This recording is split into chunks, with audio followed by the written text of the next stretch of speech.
நம்ம பிஸ்னஸை அடுத்த கட்ட வளர்ச்சிக்கு எடுத்துகிட்டு போகிறதுல சேல்ஸ் பீப்புளுக்கு ரொம்ப முக்கியமான பங்கு இருக்குங்க.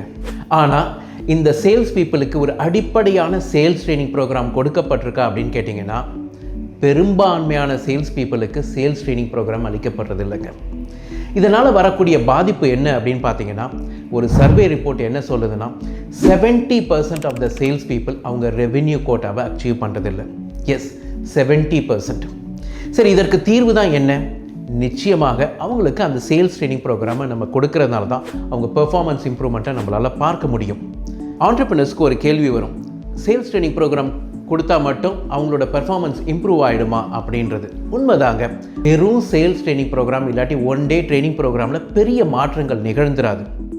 நாங்கள் கிரேட் ஒர்க்ஸில் என்ன பார்த்தோன்னா, இந்த ட்ரைனிங் ப்ரோக்ராம் இதோடு சேர்ந்து கம்பைண்டாக நம்ம இந்த கண்டினியூஸ் ரீஇன்ஃபோர்ஸ்மெண்ட்னு சொல்லுவோம் இல்லைங்களா, அந்த கோச்சிங் ப்ரோக்ராமை கொடுக்கும்போது அந்த சேல்ஸ் பீப்புள்கிட்ட ஒரு பெரிய பெர்ஃபார்மன்ஸ் இம்ப்ரூவ்மெண்ட்டை நம்மளால் பார்க்க முடியுது. நிறைய ஆண்டர்பிரினர்ஸ்க்கு ஒரு கேள்வி வரும், சார் நீங்கள் சொல்கிறது நல்லா இருக்குது, sales training program plus coaching program எல்லாம் நல்லா இருக்குது, ஆனால் எங்களை மாதிரி இருக்கக்கூடிய ஒரு எஸ்எம்இக்கு இது அஃபோர்டபுளா அப்படின்ட்டு. நிச்சயமாக கிரேட் ஒர்க்ஸ் நிறுவனம் ஆரம்பிக்கப்பட்டதே ஸ்மால் அண்ட் மீடியம் பிஸ்னஸ் நம்மளை மாதிரி இருக்கக்கூடிய ஆண்டர்பிரினர்ஸுக்கு சப்போர்ட் பண்ணணும், அவங்களுக்கு அஃபோர்டபுள் காஸ்ட்டில் நல்ல valuable sales training programs plus கன்சல்டிங்கை கொடுக்கணும்னு ஆரம்பிக்கப்பட்டது தான் கிரேட் ஒர்க்ஸ் நிறுவனம். சரி, யார் இந்த ட்ரைனிங்ஸ் எல்லாம் நடத்துகிறாங்க அப்படின்னு பார்த்தீங்கன்னா, இந்த சேல்ஸ் ட்ரைனிங் ப்ரோக்ராமை நடத்துகிறது எல்லாமே ஒரு எக்ஸ்பீரியன்ஸ்டு சேல்ஸ் லீடர்ஸால் நடத்தப்படுதுங்க. அந்தந்த ஃபீல்டில் டொமைன் எக்ஸ்பர்ட்ஸை கொண்டு மினிமம் 20 இயர்ஸ் இருக்கக்கூடிய சேல்ஸ் லீடர்ஸ் அவங்க இந்த சேல்ஸ் ட்ரைனிங் ப்ரோக்ராமை நடத்துகிறாங்க. இதனால் கிடைக்கக்கூடிய ஒரு பெரிய பெனிஃபிட் என்ன அப்படின்னு பார்த்தீங்கன்னா, உங்களோட சேல்ஸ் பீப்புள் அவங்களோட ரியல் வேர்ல்டு ப்ராப்ளமை இந்த ட்ரெயினர்ஸ் கூட பகிர்ந்துக்க முடியும், அவங்களும் ப்ராக்டிக்கலான சொல்யூஷன்ஸை கொடுக்க முடியும்.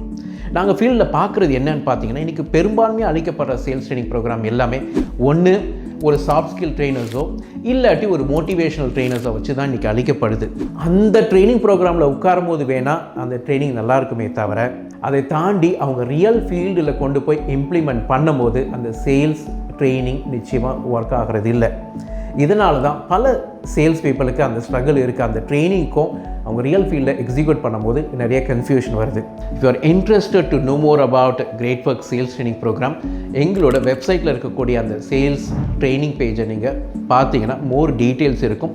அதில் இன்னும் ஃபர்தர் இன்ஃபர்மேஷன் வேணும்னா அந்த ஃபார்மை சப்மிட் பண்ணுங்கள். One of the executive will get in touch with you.